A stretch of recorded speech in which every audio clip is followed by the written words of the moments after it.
Welcome to the Honeymoon Mindset podcast. Even with kids, you can have a honeymoon mindset. We are your hosts, Kimberly Mullen. and James Deppa. Welcome to this episode of Honeymoon Mindset with Kids. Again, we're going to continue our conversation with talking about labeling your kids. How does it affect your kids? And ways to not do it. To pay attention to how to stop labeling kids and give you other options when you start to. So, let's continue this conversation that Kimberly and I are having about how do labels affect your kids. And the other thing is when they have those far-fetched, wild ideas, don't shoot them down. Don't stop them. Talk to them about it. Do you really know what goes into that? I'm not trying to stop you, discourage you. I'll do whatever I can as your parent to help you. Help them understand that, okay, you want to be a doctor or astronaut or a pilot. Those are great fields to go into. Yeah. Or you want to be an okay, here's what you got to do. Yes. Here's what goes into it. Here's the commitment that you need to do and have. Do what you can as a parent to encourage them, to help them succeed. You know, absolutely. I felt underneath the thing of, here's your goal, make it achievable. Yeah, I agree with that, but you've got to have a bigger goal or picture in mind. Yeah, I like what you said about showing them what goes into it instead of just saying, oh, that's a really big goal and that would take so much work. Show them what the work would be and let them choose if that's something they want to go for and they're willing to do. Yeah. If they struggle with something with a lot of math or reading or something, well, what can we do to help you work through that? Well, we can find math sheets. We can find stuff online. There's so much stuff online nowadays. Oh, definitely. Yeah. So another thing I wanted to make sure we hit on is to make sure that your kids don't hear you labeling them. Right. And there's never a reason to label them even when they're not around.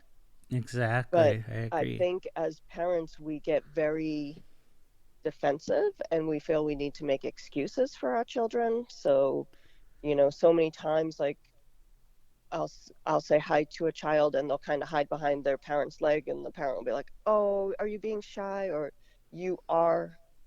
I'm sorry, he's just really shy. Well, you don't have to apologize for your child and you don't have to label him. It's okay that he doesn't want to say hi to me. He doesn't know me. He's not comfortable. Right.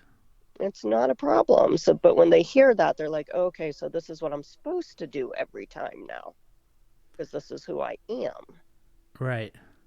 And a lot of times with the more difficult things like anger and frustration and kids who throw things out of anger and they get labeled as difficult instead of looking to uncover the emotion and why they're acting out. And it's so important to uncover the emotion and label the emotion and then talk to them about, okay, how can we behave differently when we feel angry? How can we handle this in a more healthy way? Not just label him, well, he's difficult. Yeah, right. With what you're saying here reminds me of what we've talked the last 2 weeks about listening to the kids' emotions. Exactly. When we're not listening to the emotions and taking the time to invest in our kids, we start labeling them. Exactly. As the easy way out. Yep. The more you can... Sorry. No, the more what? The more you can see your child as separate from their behaviors, the more you can connect to them and see what their better qualities are and see why they were acting in maybe a negative way. And you can help them bring out those better qualities. Exactly. Yes. So my question is when we as parents got married or got into a committed relationship and decided to have kids, who said kids would be easy and fun? I'm sorry, what was the end of that? Who said having kids would be fun? Matthew did. But that's the biggest thing. As soon as you have kids, or as soon as that kid comes into this world, it's like, oh shoot, what did I do? What's it Right? gonna be? We all, as parents, sometime in the very beginning, had that thought, had that feeling. Absolutely. You know, I I Eh, remember when we started talking about having kids and we mentioned it to my mother-in-law. She kind of flat out was like, I wouldn't do it again. Like she she was like, it's really hard. It's a lot of work. You guys might want to just enjoy your life together. And at the time I was like, wow, that's so rude. Like you can't say that to somebody who wants to have children because they do have this vision of it's going to be magical and beautiful. And yeah, of course we know it's going to be hard, quote unquote, but you don't yeah. know until you're in it. Mm-hmm. And at the time I was just like, how could you say that to us? We want kids. It's not my fault if you didn't, you know? Like, and then I had Yeah. kids and I'm like, oh, I get it. Oh It yeah. is really hard. And it might have, been nice to just travel the world together and not have these responsibilities. And everyone does talk about, like, oh, it's so exciting and it's so much fun and you'll get to Mm-hmm. play ball with them and watch them grow. But nobody really talks about you're going to have to teach them how to navigate emotions and Yeah. the really hard stuff. Exactly. Emotions are, woo. It comes down to, I guess, as you're saying that story, it's like comes down to a couple things. Do you want to be labeled?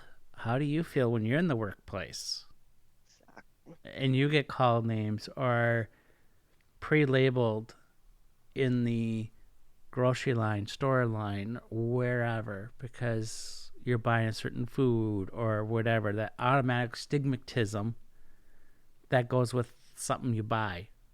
Mm-hmm. You didn't ask for it. No. You didn't say it. I guess one thing is you buy generic food versus name brand food, or generic clothes versus name brand clothes, secondhand clothes. There's those automatic stigmatisms. Right. You get labeled as an adult. Why are we as parents putting that on our kids? Exactly. It And does not feel good to us, and it definitely doesn't feel good to them either. so why are we as parents doing that?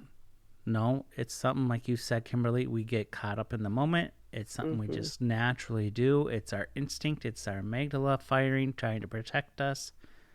Yes.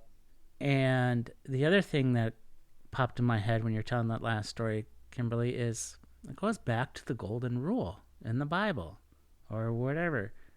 Treat people the way you want to be treated. Right. Do you not like being called names or pre labeled? So why are we labeling other people if we don't like it, if we don't want it? So why are we doing that to our own kids?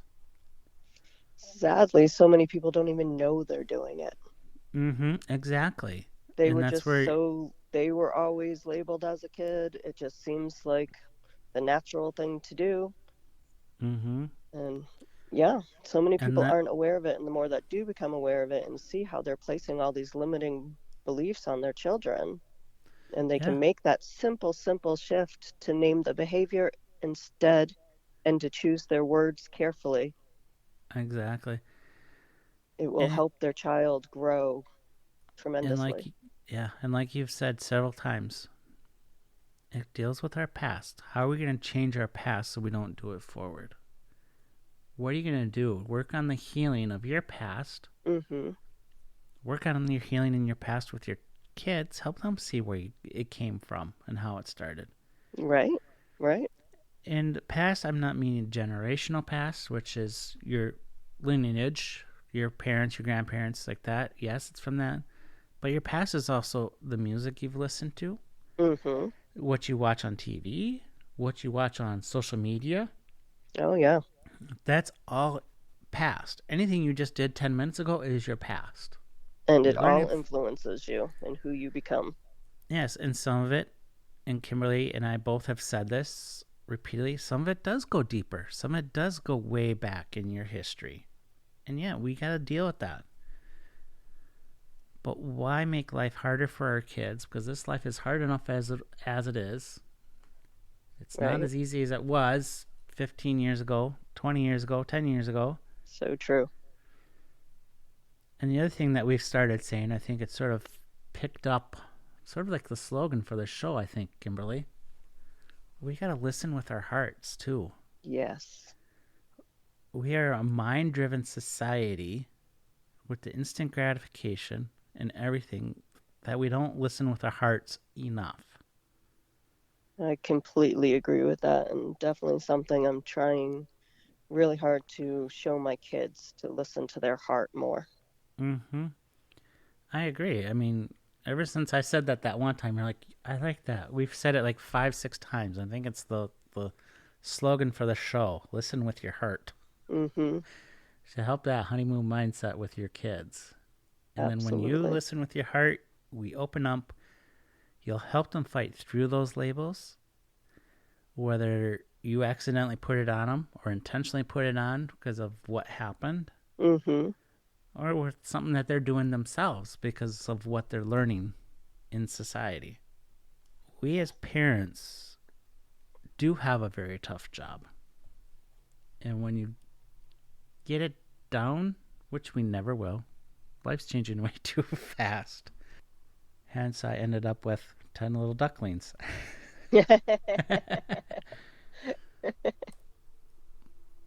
That is so cute. It is.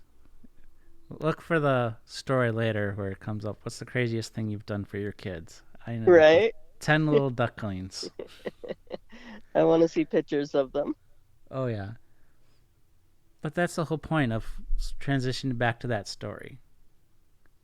I didn't belittle my son. Right. I didn't name call him. I thought of my kid. I thought of his intentions. Exactly. I thought of who he was. I thought of myself. It's like, okay, I have a podcast I have to work with Kimberly on. I have no idea what we're doing. And it's just like, I can't do this right now. So I asked Kimberly to come up with the topic. I Yeah. used people to help me. And I looked at my schedule, say, was there anything I really need to get done today? And how can I make this all work? Well, if I have to, I'll just have to put in more time at night to help get stuff done. Right. And I made it happen. You went with the flow, you figured it out. And one thing I really love that you just said right there is you looked at his intention. Yes. That is something I really strive to do, is always look at somebody's intention first, because that's where it all comes from. Did they have a bad intention? Okay, Right. well then maybe I don't want to be Yep. friends with that person. But if somebody does things that maybe I don't agree with, but their intention was straight from their heart, then that person definitely deserves for me to give them a chance. And that's, yeah. And then when I actually got up to the cities and met him, I asked what was really going on, because it seemed like there was more to the story than what was being told on the phone, trying to decide everything in 5-10 minutes. Yeah, they just said it was too old. They got new ducklings in yesterday morning. They got new baby ducklings right away. It's like, why can't they have them? I don't know. They would have been too old. Yeah. But that's not for me. Just decide. I'm not here. I didn't put down the fair board or the director of the birthing center. It's like, Right. okay, he thought they're too old, not new enough or young enough for what the concept of the center was, which is fine. I don't know everything that went into the decision. Right. And Yeah. even when I was talking to him on the phone, you could hear he wasn't scared, worried, but you heard the concern, you heard the worry in his voice. Yeah. And you know your kid well enough to know. Yeah. Yeah. How I he's remember I feeling. looked over at Beth. I was like, what do I tell him? She's like, I don't know. I don't know anything about ducks. I don't either. But we're making it work. Looks like we're going to be duck parents. Yep. I love it. Well, I applaud you, James. That's where I could have easily got caught up in the moment. Did a bunch of name calling or bunch of stuff about What, the are you fair crazy? or how crazy my schedule is. I can't figure. No, I said I got to figure some things out. I got things I need to do today that I can't put off? When do they need to be picked up? When's this? And I got to figure out stuff here to keep the ducklings safe versus just letting them go or whatever, because he wants them back eventually someday here. So it's like I had to say, okay, give me an hour to figure some things out and I'll call you back. That's He didn't. reasonable. He wasn't happy with it. I could tell in his voice, but Well, yeah, of course he wanted an immediate, I'll be right there. yeah, but when I did call him, he's like, "Oh, thank you so much." And even when I picked up the ducklings, huge hug. You can tell the gratefulness in his voice and in his posture, everything, and trying to give me as much information as quickly as he can on how to take care of these ducks. I love it. I didn't give in to the pressure. I didn't give in to the stress that it created. Yes, it did create stress. The other thing that Kimberly and I were talking about before we went on there, there's 4 mental stages. One is victim. I could have easily said, no, I can't do this. I got this or this. I could How have could made you put this on me? excuses, yep, and make him feel bad and everything, and make myself out the victim. Responsibility, yeah, take responsibility for it. My kid did this, so I got to take responsibility, so I got to do it, be responsible for it. Okay, fine. The next mindset, which takes a lot more work, is the flow. Okay, everything's going on. I'll figure it out. We'll go with the flow. And that's where I was. And then the last one is oneness. It's like feeling in touch with the universe, feeling in touch with spiritual, everything. But I would say I was more in flow. I figured things out. I didn't let things worry about me. Yeah, it was stressful. It was hard. But I remained calm and said, put some deadlines in there of what has to get done in timelines so I can meet my other obligations yesterday. And we did it. We just went with the flow. And it was a good time overall. I love that. I love that you could just go with it, figure it out. And like you said, you didn't cause stress over it. Whereas most people would say, you're causing me stress to their kid. You chose to not let it be a stressful situation. Right. Exactly. And how easy it would have been to start name calling, start whatever. I didn't go down. I chose not to do that. I chose, yes, I have a wonderful wife, Beth, and a great friend, Kimberly. It's like I can vent and get those. I really wouldn't, yeah, it's frustrations, but that stress from yesterday out. And that's sometimes what you got to do too. Find somebody you can talk to. Yes. And say, okay, don't do this. Kimberly and I both have said we're both life coaches. We can help you. We will talk you through it. Absolutely. There'll be things that are harder to deal with. We'll listen and we'll help you work through it. It's such an amazing thing to have somebody on your side. Oh, yes. Somebody who can help you look at different perspectives. Yes, see different solutions. Yep. Different outcomes, solutions, everything. And when you do that, yep, you get out of that mindset, you change that mindset, and it changes the way you're going to handle and treat your child or children. And it doesn't matter the age frame of those kids either. It does not. So, well, Kimberly, I think we covered quite a bit of ground. We sure did. This is a very important topic for sure. And it's relevant, especially with school starting. Yes. Because as the kids get back into school, getting labeled by friends, peers, teachers. Absolutely. And it's so important that your kids know they can come talk to you instead of just taking on the label the teacher or the friends or the bullies or whoever at school gives them, that they can come talk to you and you can help them not take that label on. Yep. And these labels, even as Kimberly said earlier, and from her research that she has done, it carries on for a long time, possibly, sometime years into adulthood, that they need to get fixed. Right. And it starts with you as a parent. Listen with your heart. It starts from earth, honestly. Oh yeah, It yeah. really does. Somebody extremely close to me, I'll just tell you this quick story. Somebody extremely close to me has been told his entire life that he was angry in the womb. Wow. Now, that's not his mother trying to label him. It's not his mother being like even thinking for a second that she's putting any kind of limitations on him. I think sometimes it probably sounded like a funny thing to say, a joke or whatever.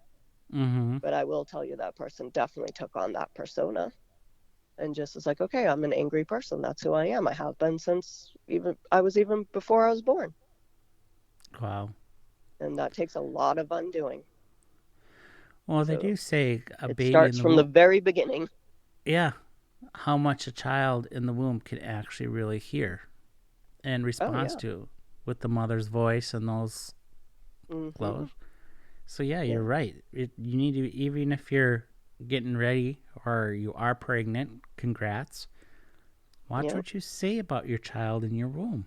Absolutely. That could have been reframed, and that Mm-hmm. it could have been reframed to, wow, what an athletic kid I have. Very mobile in there. Yeah. Not punching me from the inside out. It's, wow, this kid's going to have a great arm. This kid. Mm. This That could one's a have been fighter. reframed to a totally different positive situation. Yeah. Wow, you And have then a when lot of the energy. You're amazing. yeah, and then that just reaffirms what was said in the subconscious. I don't know how Mm-hmm. soon the brain becomes active in the fetus, but I know it's what 10 days or whatever. The heart starts beating, it starts forming Yes.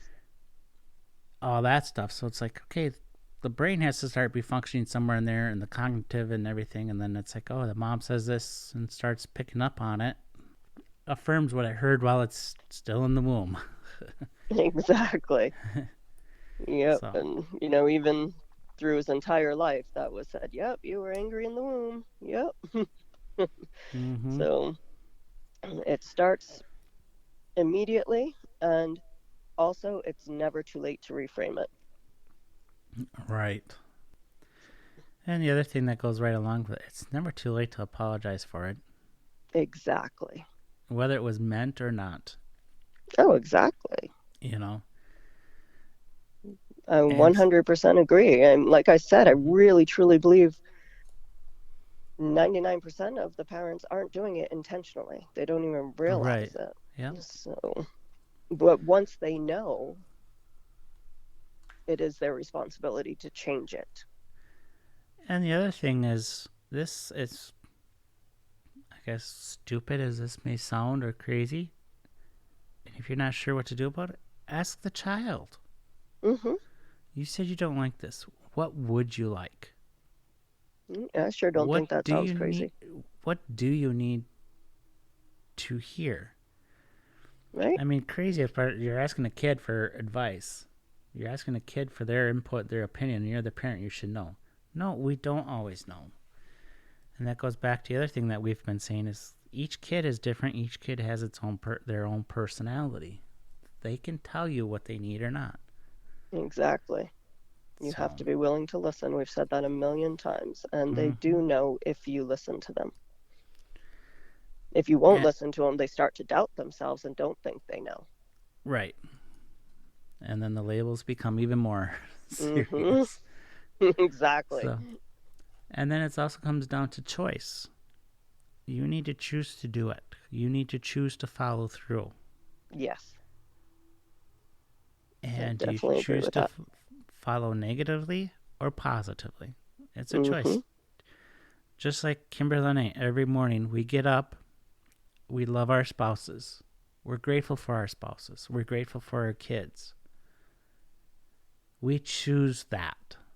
Right. And us choosing that sets the tone and sets the intention for the day. Oh, Every, absolutely. you know, so. Absolutely. I The tone is definitely set first thing. Mm-hmm.